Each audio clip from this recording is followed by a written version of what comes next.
Last accounting standard था हमारा 17, जो था हमारा सेगमेंट रिपोर्टिंग पर, और ये है अकाउंटिंग स्टैंडर्ड 18 जो है रिलेटेड पार्टी डिस्क्लोजर पर। तो जब हमारी फाइनेंशियल स्टेटमेंट बनती है तो उसके अंदर अगर कोई भी ट्रांजैक्शन हमारी रिलेटेड पार्टी के साथ होती है तो उसको डिस्क्लोज करना होता है। तो इस अकाउंटिंग स्टैंडर्ड में हम सीखेंगे रिलेटेड पार्टी कौन कौन सी होती है, उससे रिलेटेड क्या क्या डिस्क्लोजर की रिक्वायरमेंट होती है। तो इसकी जरूरत क्यों है? क्योंकि बिजनेस में जो ट्रांजैक्शन रिलेटेड पार्टी के बीच में होती है वहां पर एक गड़बड़ होती है। वो क्या होती है? वहां पर हम जो एक करेक्टर होता है आर्म्स लेंथ ट्रांजैक्शन का, वो मतलब खोने की उम्मीद है। आर्म्स लेंथ ट्रांजैक्शन क्या होता है? जब दो अननोन लोग आपस में कोई ट्रांजैक्शन करते हैं तो उसे हम आर्म्स लेंथ ट्रांजैक्शन बोलते हैं। अननोन लोगों के बीच में जो ट्रांजैक्शन है उसमें कोई बाइस्ड नहीं होता है। जैसे मान लिया मेरे पास कोई आया और दुकान पर, और मैं उसे सामान बेच रहा हूँ, मुझे जानता नहीं है, तो एक जेन्युइन रेट होगा। अगर कोई जानता है तो हो सकता है मुझसे कुछ एक्स्ट्रा डिस्काउंट दे दो, या ये भी हो सकता है कि कोई जानबूझ के कोई ट्रांजैक्शन है ही नहीं, मैं जानबूझ के एक ऐसी ट्रांजैक्शन बनाऊं क्योंकि वो मुझे इनकम टैक्सेशन में या अकाउंटिंग में मदद करेगी। तो ये फर्जी ट्रांजैक्शन भी हो सकती है। तो इसलिए यहाँ पर ये जरूरत है कि जो रिलेटेड पार्टी है उनके ट्रांजैक्शन को डिस्क्लोज किया जाए। उससे रिलेशनशिप से वॉल्यूम भी इफेक्ट होता है और बेनिफिट भी एक दूसरे को दिया जा सकता है। तो डिस्क्लोजर बहुत जरूरी है ताकि हम सही सही फाइनेंशियल पोजीशन का पता लगा पाए। पता चला बिजनेस में सेल बहुत ज्यादा हो रही है लेकिन सारी की सारी रिलेटेड पार्टी के साथ हो रही है, तो अगर उस रिलेटेड पार्टी के साथ संबंध फ्यूचर में कुछ गड़बड़ हो गया तो सारी ट्रांजेक्शन खत्म होने की भी उम्मीद हो सकती है। ठीक है, डेफिनेशन कुछ यहाँ पर यूज हो रही है। रिलेटेड पार्टी जो ट्रांजेक्शन है वो कौन सी ट्रांजेक्शन है? जो हमारा रिसोर्सेज या ऑब्लिगेशन आपस में हो रही है रिलेटेड पार्टी के, चाहे उसमें प्राइस चार्ज हो रहा है चाहे प्राइस चार्ज नहीं हो रहा है। अब रिलेटेड पार्टी का मतलब क्या है? यहां पर बोला है ए ट्रांसफर ऑफ रिसोर्सेज और ऑब्लिगेशन बिटवीन रिलेटेड पार्टी। तो रिलेटेड पार्टी का मतलब क्या है? तो रिलेटेड पार्टी का मतलब बता रखा है ये। रिलेटेड पार्टी का मतलब है A related parties essentially any party that controls or can significantly influence the management or operating policy of the company during the reporting period। इसका मतलब हर रिपोर्टिंग पीरियड की रिलेटेड पार्टी अलग हो सकती है, क्योंकि जिस पीरियड को हम रिपोर्ट कर रहे हैं हम उसी पीरियड के बारे में बात कर रहे हैं। और यहां लिखा है कि रिलेटेड पार्टी एसेंशियली कोई भी पार्टी है जो कंट्रोल करती है या इन्फ्लुएंस करती है मैनेजमेंट को या operating policy of the company. Company चलाने के लिए जो पॉलिसी है उसको इन्फ्लुएंस करती है ना, या कंट्रोल करती है मैनेजमेंट को, या ऑपरेटिंग पॉलिसी को इन्फ्लुएंस करती है। तो AS18 deals only with the following related party relationship. तो AS18 में साफ साफ बता रखा है कि कौन कौन सी है रिलेटेड पार्टी। तो यहाँ पर नंबर 1 क्या लिखा है? Enterprise that directly or indirectly through one or more intermediaries control or are control by or are under common control with the reporting enterprises. इसका मतलब होल्डिंग सब्सिडरी वगैरह है। तो एक दूसरे की होल्डिंग सब्सिडी, होल्डिंग कंपनी कौन होती है? जो मोर देन 50% शेयर होल्ड करती है या दूसरी कंपनी के composition of board of director को कंट्रोल करती है, तो उसको हम क्या बोल देते हैं? होल्डिंग। दूसरी क्या होती है? सब्सिडी। तो आपस में होल्डिंग सब्सिडी क्या है? Related party.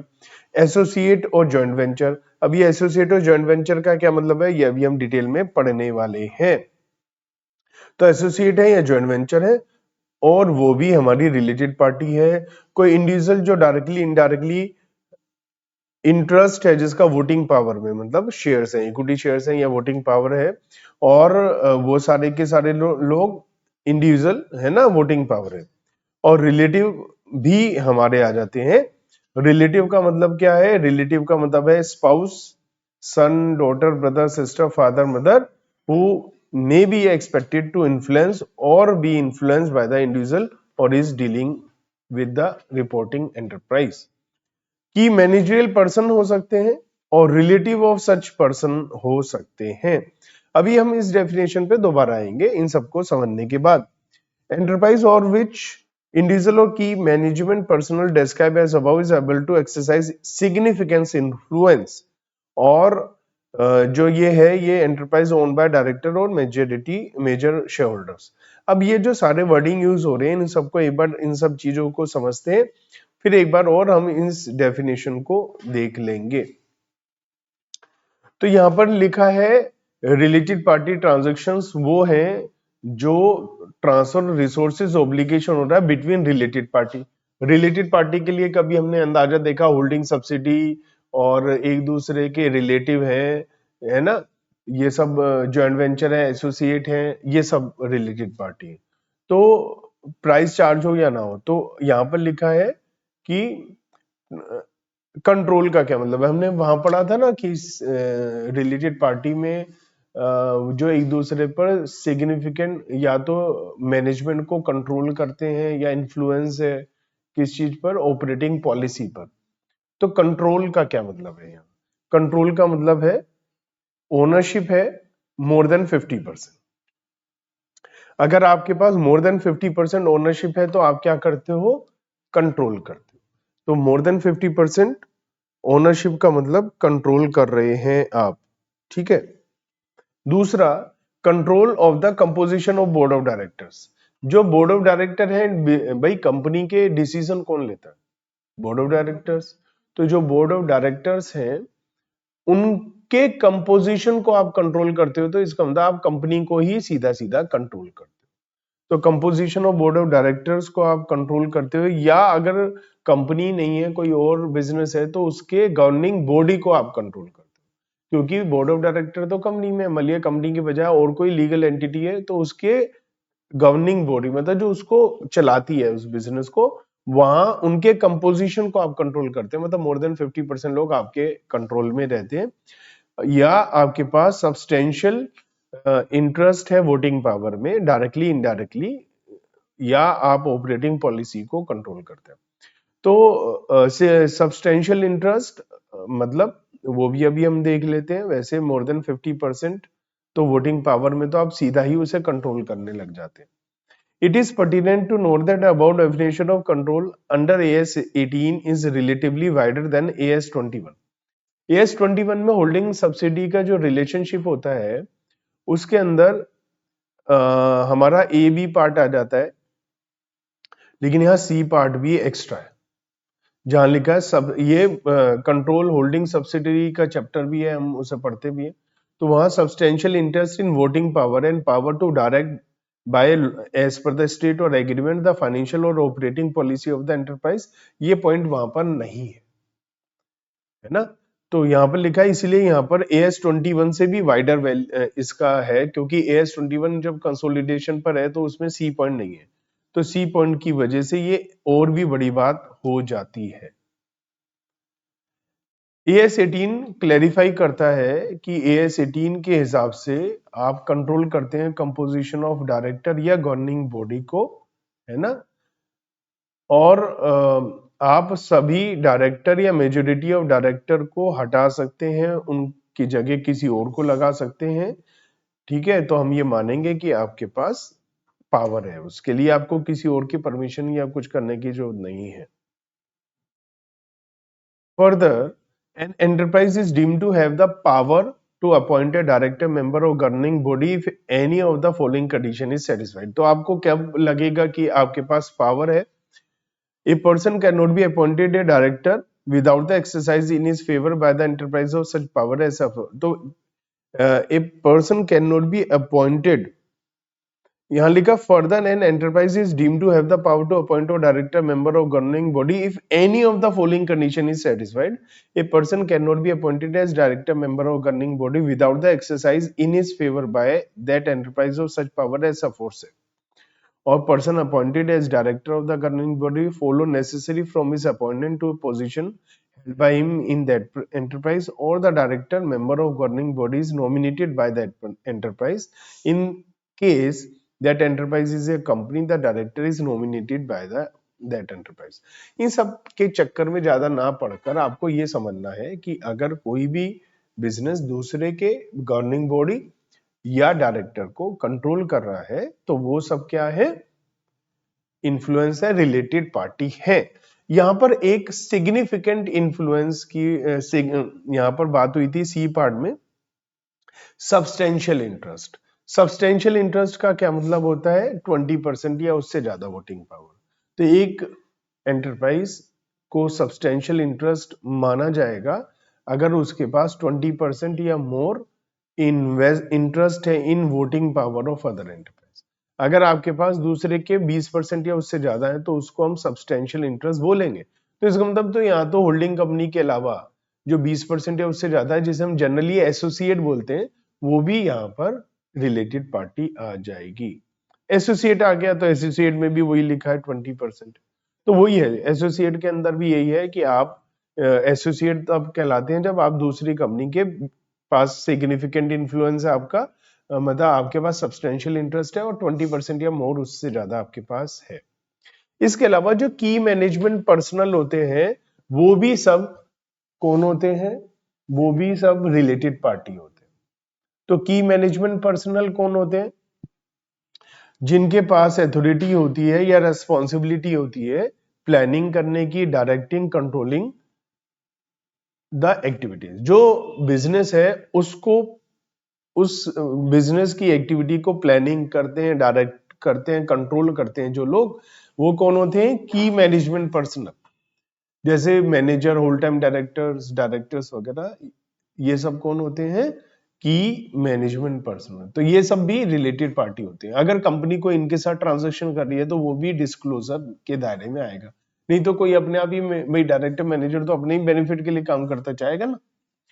For example, in case of company, managing director, whole time director, manager या और कोई भी जिसका डायरेक्शन माना जाता है, वो सब लोग की मैनेजमेंट पर्सनल में आते हैं।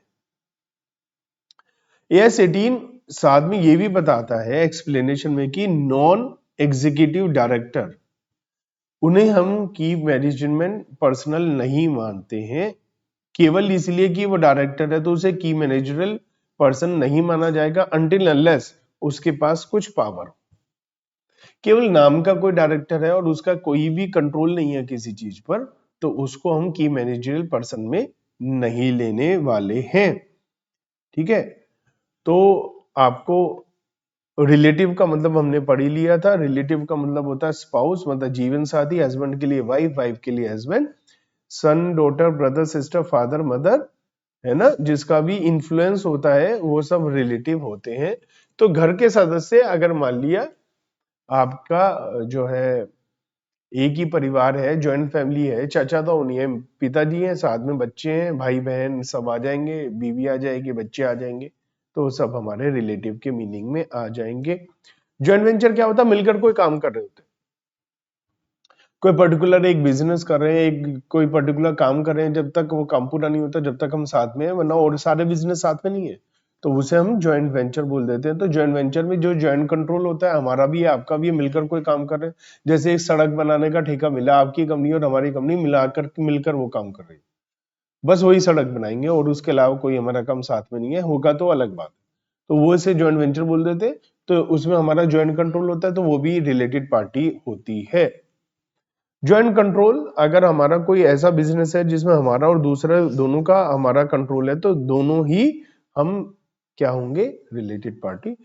इसमें एक इंपॉर्टेंट बात है कि ज्वाइंट वेंचर में वोटिंग पावर की अहमियत नहीं है कि 50%, 20%, ऐसी बात नहीं। यहाँ पर हम ये नहीं देखेंगे, यहाँ पर मिलकर काम कर रहे हैं, तो चाहे आपका 5% है, 10% है, तो भी हम उसको क्या मानेंगे? रिलेटेड पार्टी मानेंगे। होल्डिंग कंपनी तो हमें पता ही है, होल्डिंग कंपनी और सब्सिडी कंपनी है, तो वो भी आ जाएंगी।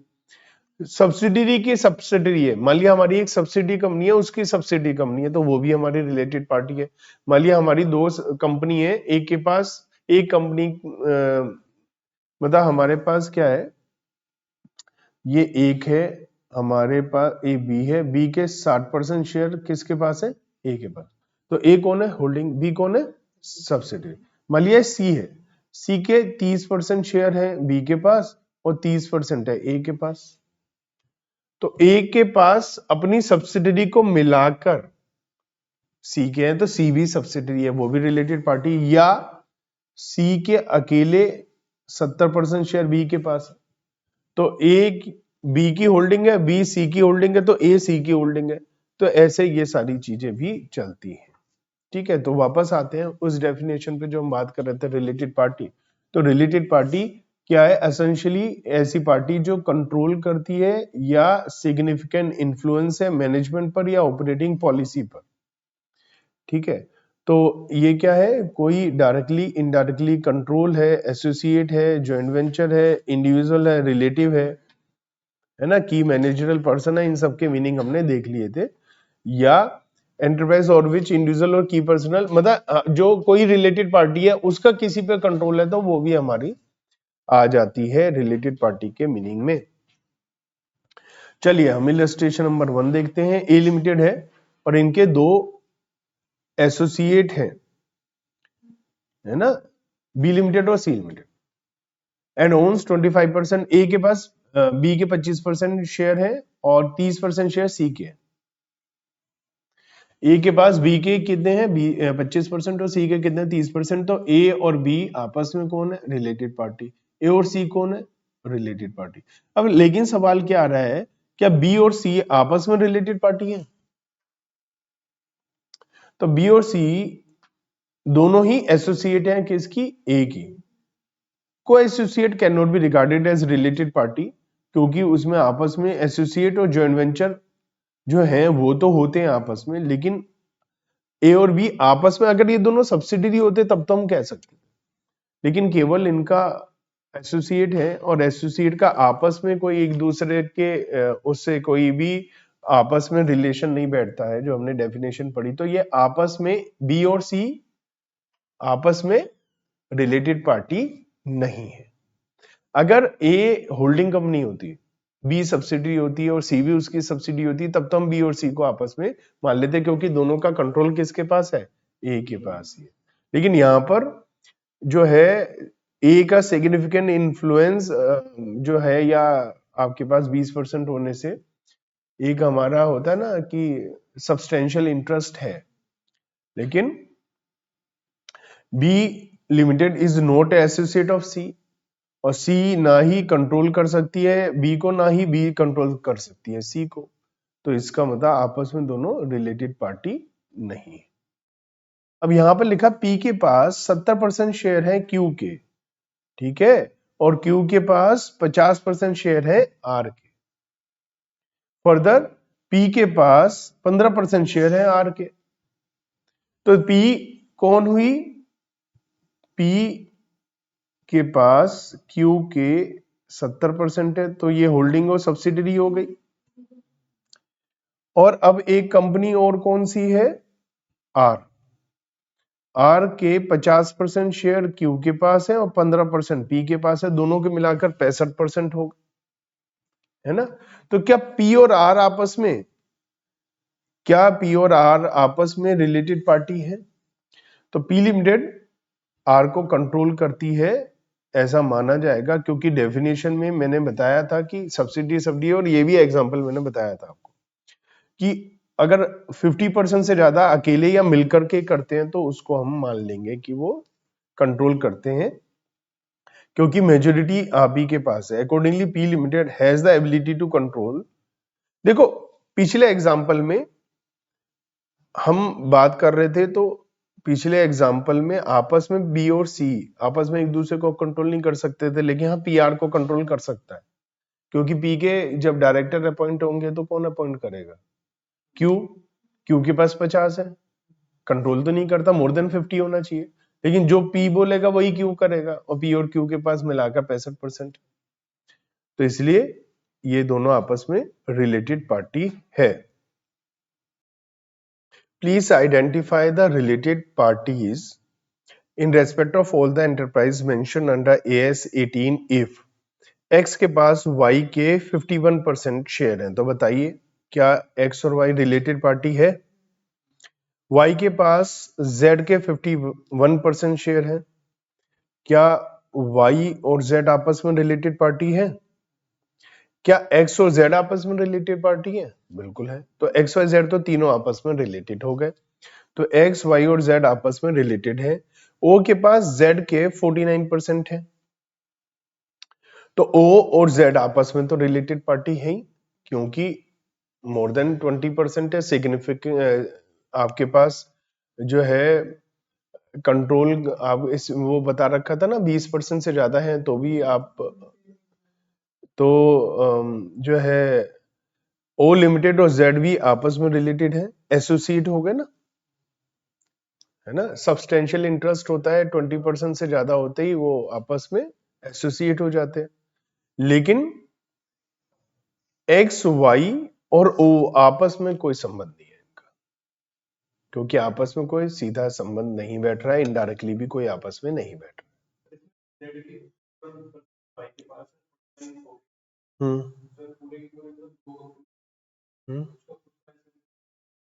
खुद का मतलब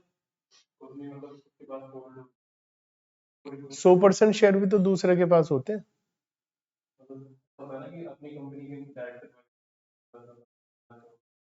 ऐसा होता है, देखो एक कंपनी है,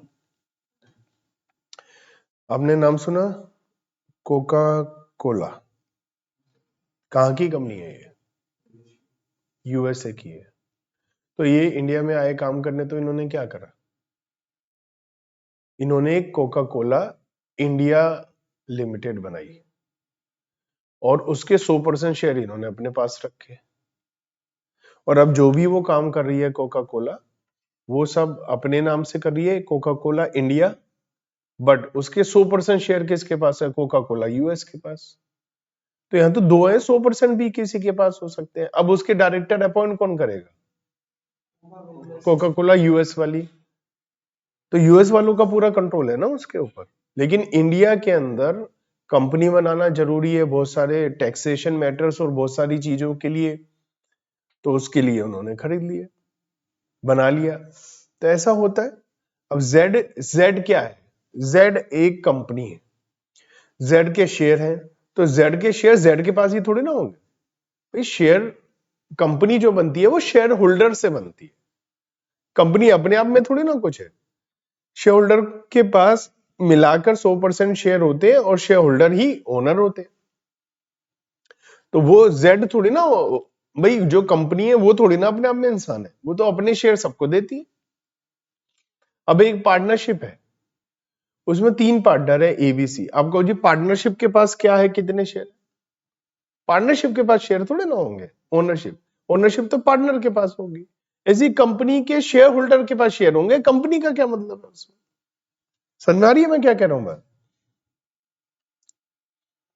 इलस्ट्रेशन नंबर 4, हस्बैंड और वाइफ, उनके पास एक्स वाई लिमिटेड के 34% शेयर्स हैं, ठीक है, और they are having a separate partnership firm which supply mainly the raw material to the company, ठीक है। तो इनके हस्बैंड वाइफ है, उनके पास एक पार्टनरशिप फर्म है, वो इस कंपनी को सप्लाई करते हैं और उनके पास इस कंपनी के 34% शेयर्स हैं, तो एसोसिएट हो गए। मैनेजमेंट कह रही है कि इसके लिए कोई डिस्क्लोजर की रिक्वायरमेंट नहीं है, क्या नहीं होगी डिस्क्लोजर की रिक्वायरमेंट?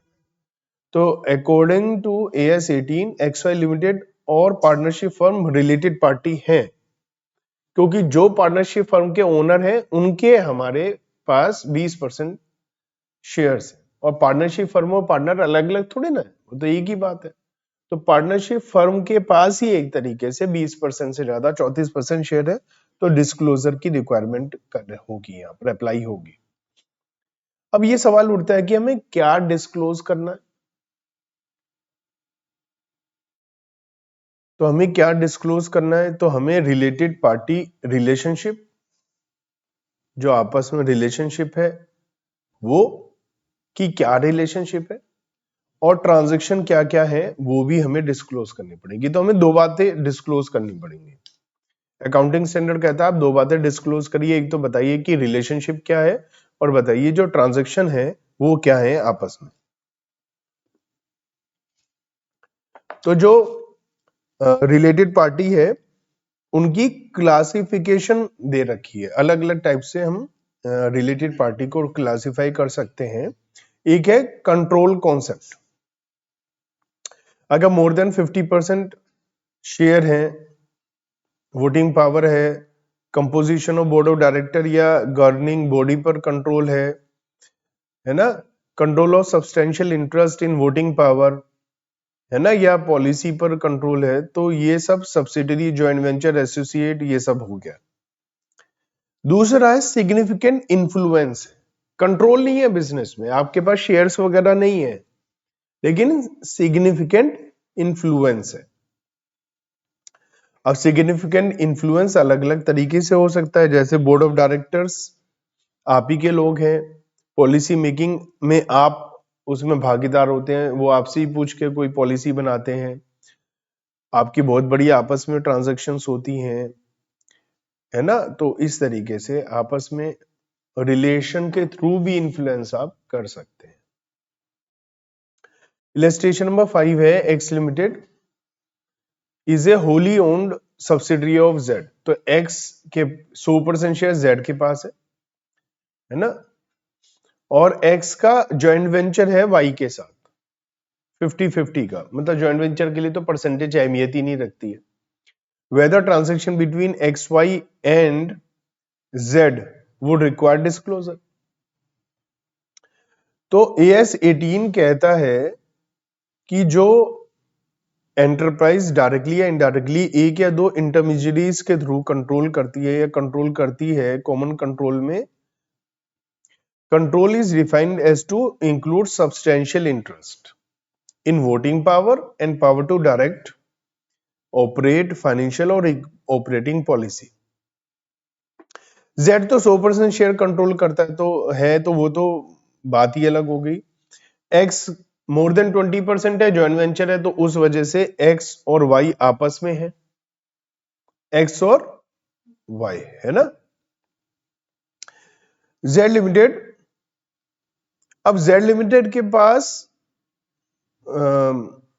100% शेयर है एक्स के, है ना, और एक्स और वाई आपस में, hence transaction between Z and the joint venture may be considered as related transaction. However, some may argue the joint control does not give the power to direct financial or operating policy to any one venturer, as all the critical decisions are taken jointly.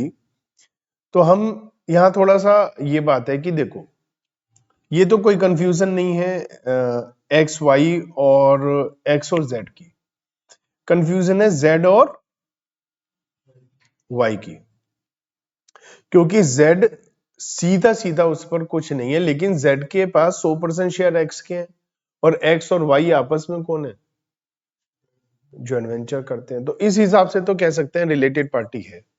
लेकिन अगर हम ये बोले कि X और Y आपस में jointly मिलकर काम करते हैं, तो X और Y तो आपस में है, लेकिन X कंट्रोल नहीं करता है Y को, वो मिलकर काम करते हैं। अगर X कंट्रोल करता होता तो हम कहते हैं कि Z भी कंट्रोल करता है, लेकिन X कंट्रोल नहीं करता है ना। तो हो सकता है जो अब जब जॉइंटली डिसीजन लिए जा रहे हो तो वाई एक्स के साथ डिसीजन चल रहा है, तो अगर एक्स की जगह जेड का कोई बंदा आ गया तो वाई कह सकता भैया तुम कौन, वो कह जी हम क्या, हमें तुमसे कोई लेना नहीं है, हमें तो एक्स से लेना देना।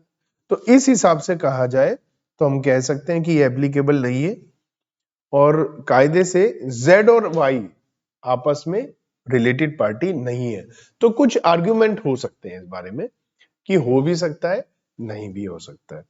तो ये सिचुएशन पे डिपेंड करेगा, कितनी बड़ी ट्रांजैक्शंस होती हैं, कितनी ज्यादा ट्रांजैक्शंस होती हैं, तो इन सब बातों पर ये डिपेंड हो सकता है।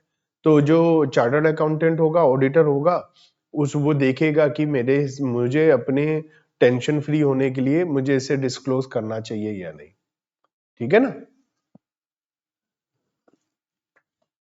इलस्ट्रेशन नंबर 6, ए लिमिटेड के पास 60% बी के शेयर है, तो होल्डिंग सब्सिडरी हो गए ये तो, है ना, और बी के पास सी के 70 है, तो एबीसी तीनों ही सब आपस में हो गए।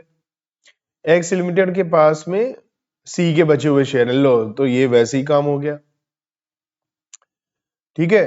तो ये तो सब वैसे ही होते हैं, ए के पास नहीं भी होती तो भी ये आपस में रिलेटेड पार्टी तो होते ही होते, है ना।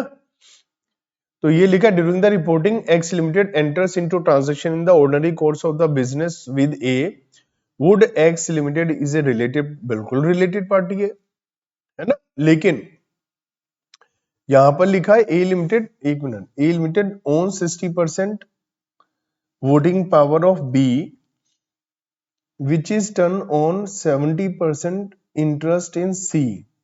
X limited owns the remaining voting share in C. तो एक्स के पास कितने शेयर हैं? 30। During the reporting period x limited enters into transaction in the ordinary course of the business with A. Would X Limited is a related party of A. अच्छा, क्या है कि मैं ये आंसर बता रहा था कि अगर A लिमिटेड, देखो थोड़ा सा क्वेश्चन में समझा देता हूं।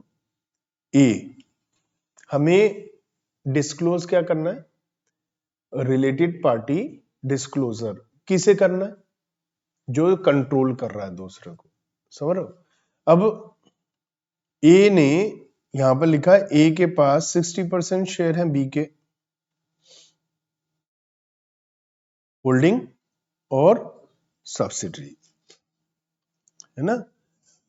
ए limited own 60% of B which in turn own 70% in C. ये होल्डिंग हो गई और ये सब्सिडरी हो गई। X limited owns the remaining voting share in C.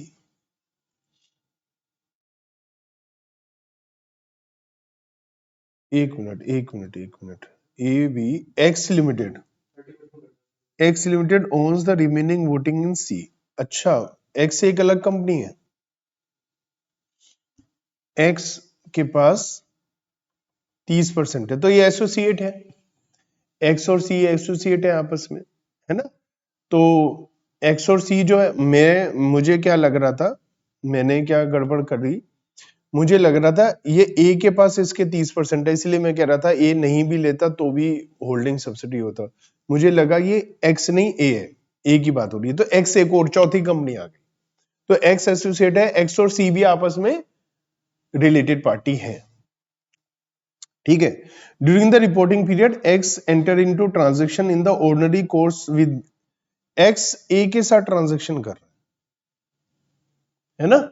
X और ए आपस में कोई लेना देना ही नहीं है, इनका कोई मतलब ही नहीं है, तो ये तो आपस में रिलेटेड पार्टी है ही नहीं, ठीक है। मुझे क्या लग रहा था, मैं क्वेश्चन बताऊं क्या कर रहा हूं, मुझे लग रहा था कि ये जो है ना, ये मुझे ऐसा लग रहा था कि 30% शेयर इसके पास है और ए और सी ने कोई ट्रांजैक्शन करी है, तो मैंने कहा ये तो रिलेटेड पार्टी है ही, इसलिए मेरे मुंह से सीधे निकल गया था कि ये तो रिलेटेड पार्टी है। लेकिन थोड़ा मुझे कंफ्यूजन हो गया क्वेश्चन पढ़ते हुए। ये बात हो रही है एक अलग कंपनी एक्स की, क्योंकि असल में क्या हुआ, जब हम एग्जांपल लेते हैं ना एक्स वाई जेड, तो एक्स सबसे बड़ी कंपनी होती है पहली, और जब एग्जांपल लेते हैं हम ए बी सी, तो ए सबसे पहली होती है। तो अंदर दिमाग ने बाय डिफॉल्ट क्या करा, ए और एक्स को एड पाल ले लिया, जिस वजह से मैंने बोल दिया। तो ये एक्स और ए का कोई रिलेशन ही नहीं है आपस में। एक्स के पास सी के हैं, तो सी और एक्स की आपस में ट्रांजेक्शन होगी, वो रिलेटेड पार्टी डिस्क्लोजर में आएंगी ना।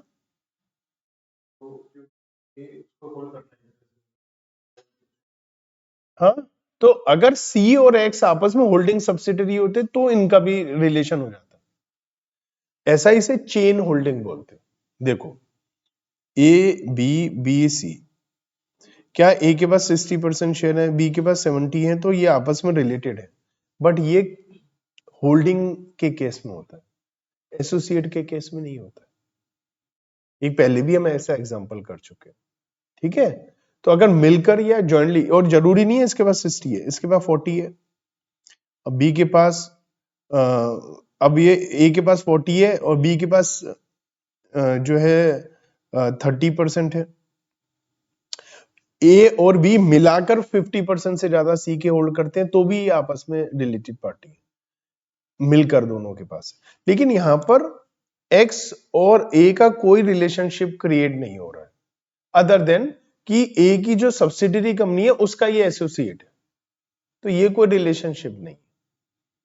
अगर ये एस ये सी कंपनी और एक्स आपस में होल्डिंग सब्सिडी होते तो रिलेशनशिप, ठीक है। एक्सेप्शन ऑफ रिलेटेड पार्टी, क्या कोई इसकी एक्सेप्शन है? तो उसके लिए हमने बता रखा है कि क्या क्या सिचुएशन में आप उसे रिलेटेड पार्टी के मीनिंग में नहीं लेंगे। अगर दो कंपनी है और दो कंपनी में डायरेक्टर है एक ही,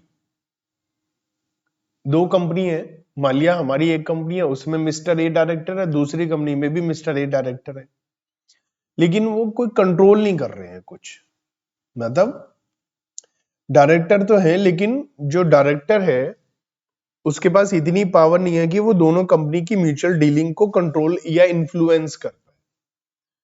तो केवल एक डायरेक्टर कॉमन होने से कुछ नहीं होगा। दूसरा, ए सिंगल कस्टमर, सप्लायर और फ्रेंचाइजी और डिस्ट्रीब्यूटर और a general agent with whom enterprise transaction are in significant volume.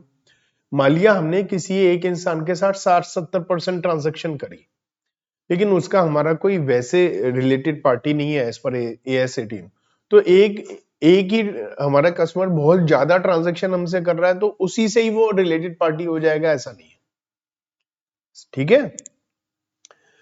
अगर किसी ने मुझे लोन दिया है तो वो भी रिलेटेड पार्टी के दायरे में नहीं आएगा, जो ट्रेड यूनियन है वो भी नहीं होगी, गवर्नमेंट डिपार्टमेंट भी नहीं होगा, है ना, और कोई स्टेट कंट्रोल एंटरप्राइजेस है तो वो भी नहीं होगा।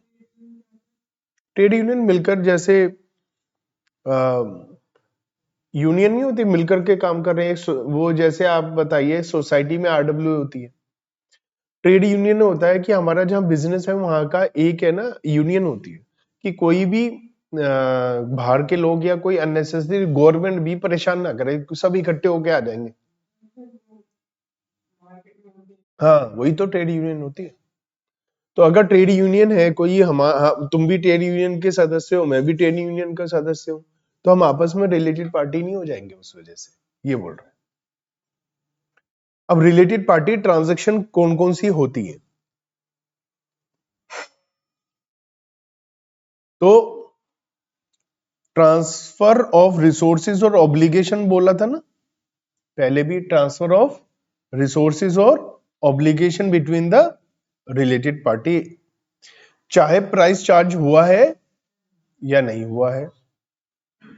जैसे माल खरीदना बेचना फिनिश्ड है या रॉ मटेरियल है, असेट खरीदना बेचना, सर्विसेज देना एक दूसरे को, कोई hire purchase agreement, research development licences agreement, finance loan लेना देना, गारंटी लेना देना, मैनेजमेंट के आपस के कोई एम्प्लॉइज के या मैनेजमेंट के कॉन्ट्रैक्ट, ये सब रिलेटेड पार्टी ट्रांजैक्शंस आएंगी और इन सबको डिस्क्लोज करना। डिस्क्लोजर, हाँ देखो ऐसा है, वहां पर ये था कि जहां पर तुम कह रहे हो एक्सेप्शन था कि ये रिलेटेड पार्टी है या नहीं, मतलब आपने मुझे लोन दिया है तो आप रिलेटेड पार्टी नहीं हो, ये बात थी वहां। यहां क्या है कि मान लिया हम रिलेटेड पार्टी हैं, मान लिया हम रिलेटेड पार्टी हैं और आपने या हमने आपस में लोन एक दूसरे को लिया दिया है तो उसे डिस्क्लोज करना है। लोन लेने देने से रिलेटेड पार्टी नहीं बनेंगे, लेकिन अगर हम रिलेटेड पार्टी है तो हम लोन ले रहे हैं दे रहे हैं तो उसे डिस्क्लोज करेंगे, ये लिखा है। बात समझ में आती है? ठीक है। अब डिस्क्लोजर क्या करना है? डिस्क्लोजर के लिए हम where the existence of relationship is due to the concept of control. अब हमने रिलेशनशिप दो टाइप की थी ना, एक था कंट्रोल और एक था इन्फ्लुएंस। तो यहां लिखा है डिस्क्लोजर जब कर रहे हैं हम कैटेगरी करते हैं, अगर वो कंट्रोल है ना, even when there are no transaction between the related party still the following disclosure is needed. मान लिया हम कंट्रोल की वजह से रिलेटेड पार्टी हैं तो हमारी कोई ट्रांजैक्शन नहीं है तो भी हमें क्या करना पड़ेगा? रिलेटेड पार्टी का नाम बताना पड़ेगा और रिलेशनशिप कैसे है ये बताना। मान लिया कोई होल्डिंग सब्सिडरी है तो सब्सिडरी कंपनी की फाइनेंशियल स्टेटमेंट में उन्हें बताना पड़ेगा कि इसकी होल्डिंग कंपनी ये है, क्या ट्रांजैक्शन हुई है या नहीं हुई है।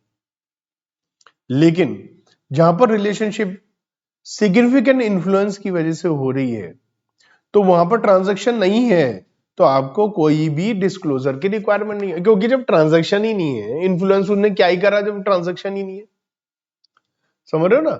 अब मान लिया मेरा मेरा बिजनेस है, वो मेरा कोई रिलेटिव है, वो कौन है? रिलेटेड पार्टी है, उसका इन्फ्लुएंस है, तो वो कौन है? Related party. कोई ट्रांजैक्शन ही नहीं हुई, तो मैं थोड़ी ना लिखूंगा फाइनेंशियल स्टेटमेंट में मेरी बीवी है, मेरे बच्चे हैं, मेरे पिताजी हैं, जब उसके साथ कोई ट्रांजैक्शन ही नहीं है। बात समझ में आ रही है? तो अगर कोई इन्फ्लुएंस की वजह से रिलेटेड पार्टी है और कोई ट्रांजैक्शन नहीं है, तो कोई डिस्क्लोजर नहीं है। अगर कंट्रोल की वजह से है तो डिस्क्लोजर है। तो अगर इन्फ्लुएंस की वजह से ट्रांजैक्शन नहीं है, तो आपको कोई भी डिस्क्लोजर की रिक्वायरमेंट नहीं है। ठीक है? There are related party transaction. Following details should be disclosed in both the cases where relationship is of control or influence. अगर मान लिया ट्रांजैक्शन है, तो चाहे वो इन्फ्लुएंस की वजह से है चाहे कंट्रोल की वजह से है, तो आपको एक जैसी डिटेल बतानी है। समझ रहे हो? अगर मान लिया ट्रांजैक्शन नहीं है, कंट्रोल है, तो आपको फिर भी बताना है कि इनका कंट्रोल है। बस ट्रांजैक्शन ही नहीं है तो क्या ही बताओगे? इन्फ्लुएंस है, ट्रांजैक्शन नहीं है, तो आपको कुछ भी करने की जरूरत नहीं है।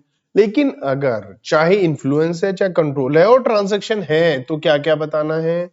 Name of related party, relationship क्या है, ट्रांजैक्शन क्या है, कितनी वॉल्यूम है, उसमें अमाउंट क्या है ना?